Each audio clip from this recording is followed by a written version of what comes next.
Yo el otro día veía una pieza, posiblemente la mejor pieza que he visto de televisión en Ucrania, hecha por un reportero de la BBC, se llama Kentin Somerville, hecha en Kharkov, ¿no? Los primeros días.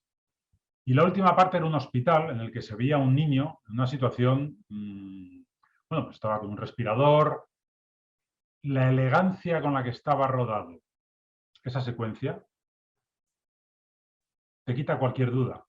Es decir, si tú ves una imagen, por ejemplo, pues de las que se han grabado con teléfono móvil, así un poco apresuradamente en Bucha, eso está hecho, pues como lo grabamos cuando estamos en el vídeo en una fiesta, lo grabas así, sin entrar en matices. La elegancia, es decir, el trabajo de un profesional, de un reportero gráfico, que sabe cómo tiene que encuadrar, cómo tiene que buscar la luz, cómo tiene que buscar el momento y luego viene editado. Es decir, hay un momento, por poner el ejemplo, en el que se ve al niño convaleciente y de repente hace así. Es decir, descubres que está vivo, transmite una fuerza y una credibilidad a ese plano que te evita cualquier duda respecto a si tienes que utilizar esa imagen. Nosotros, por ejemplo, en Televisión Española, cuando hacemos reportajes en los que salen niños, siempre se sugiere y siempre se pide que haya una autorización por parte de un tutor e incluso tienes que tenerla firmada. Pero bueno, no siempre es así y tú lo que tienes que tener es esa capacidad que debe tener el reportero de saber hasta dónde tienes que llegar. Y luego la segunda parte, el debate. La gran ventaja que tenemos los que trabajamos en televisión es que trabajamos en equipo. Y eso genera momentos en los que, o sea, yo he habido 1000 ocasiones en las que he sentido algo ante un hecho, una barbarie o simplemente una catástrofe, con mis dos ojos de ser humano, y lo que transmite la cámara no tiene nada que ver. ¿No? Porque yo estoy influenciado por 1000 cosas, ¿no? Entonces, lo que hay que debatir es lo que se ve en las imágenes, con tu percepción de emotividad, porque eso tiene mucha carga, ¿no? Informativa. Pero lo que se ve es lo que dan las imágenes. Y si tú te pones a debatir entre el reportero gráfico, tú, el montador, el ayudante, quien vaya, sobre hasta dónde podemos llegar, y luego encima eso lo compartes con la redacción de Madrid, como decía Patricia, pues creo que todas las dudas empiezan a disiparse, ¿no? Creo que ahí tenemos que explicar también a las audiencias que, sobre todo en televisión o en foto, cuando estás grabando, normalmente los niños y las niñas van con su familia o con adultos, quiero decir que eso primero, ¿no? Y cuando estás grabando hay un lenguaje y hay una aquiescencia que se da en algún tipo de gesto de está bien. O sea, si, hay sitios donde no se puede grabar. Yo me acuerdo en San Luis, en Senegal, que estaban los pescadores y la familia esperando el pescado y tal, y no querían. Y había quien pedía dinero a cambio. Estaban así, no, los niños posando, pues estaba claro que no era un sitio donde quisieran ser grabados, si no se graba y ya está. Porque además, cuando vamos a un sitio no es para joder a la gente. Quiero decir que hay también una percepción desde los países enriquecidos occidentales como de que somos buitres a veces, ¿no? Y la primera cuestión es que si vamos a ese sitio es porque nos interesa la situación de la población y no vamos a molestarle. Luego es que en la mayoría de las ocasiones hay algún tipo de gesto de comunicación no verbal por la que se autoriza, ¿no?, que estés ahí.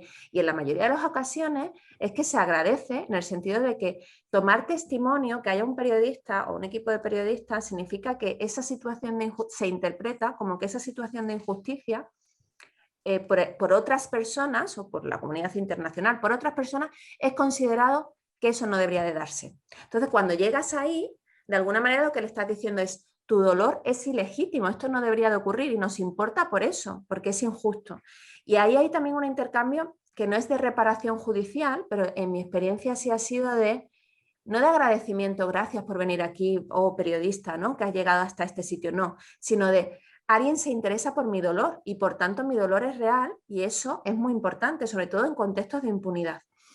Entonces, en ese tipo de contextos, no solamente es que la familia a lo mejor no te firma el papel, sino que cuando estás grabando a sus hijos e hijas, les parece que de alguna manera lo que estás haciendo es reconocer que esos niños y niñas tienen el mismo valor que los niños y niñas de tus países, ¿no? De origen.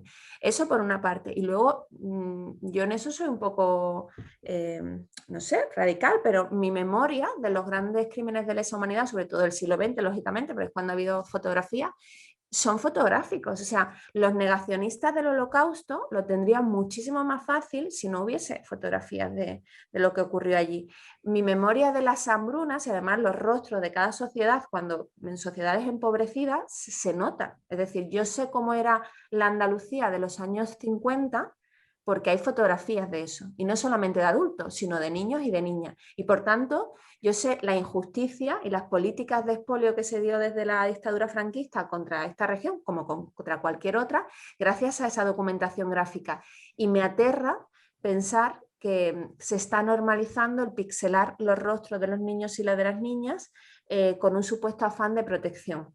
Porque entonces cuando pixelas las imágenes de los niños y niñas, primero generan la sensación, porque en esa educación audiovisual nos hemos criado, que hay algo sospechoso. El pixelado era para cuando de alguna manera había algo turbio en esa situación, pero sobre todo es que le robas la humanidad. Si yo no le veo la cara, no sé cómo es la situación de esa persona, ¿no? y qué sufrimiento está acarreando. Entonces yo en ese sentido creo que estamos corriendo un muy serio riesgo, ¿no? Y otra cosa es cuando, por supuesto, si los padres no quieren que le fotografíe o si está en una situación que lógicamente consideras que está atentando contra su dignidad, no la vas a publicar, pero tampoco la va a publicar el medio, porque para eso hay toda una cadena, ¿no?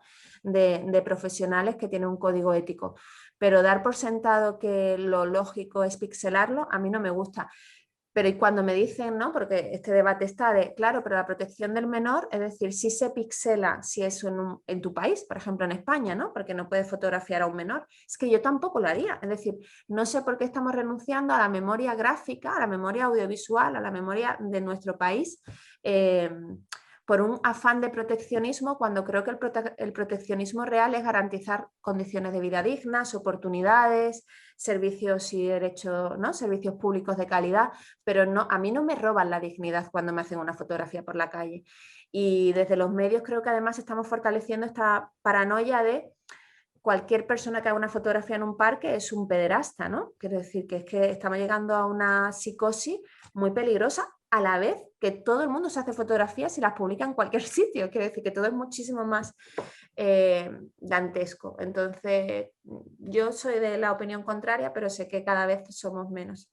No, normalmente los periodistas somos muy de reflexionar y de debatir, como estamos haciendo tú y demás. Yo miré algo mucho más concreto. A un fotoperiodista, a Ricard, le pregunté una vez, ¿dónde está el límite? Lo dice bien claro. El límite está en no hacer la foto que no te gustaría que te hicieran a ti. Y todo lo demás es desarrollar reflexiones que son muy interesantes. Pero en el fondo el debate es ese. Si yo no querría que me hicieran esta foto en este momento, yo no hago esa foto. O por lo menos si la hago no la voy a publicar.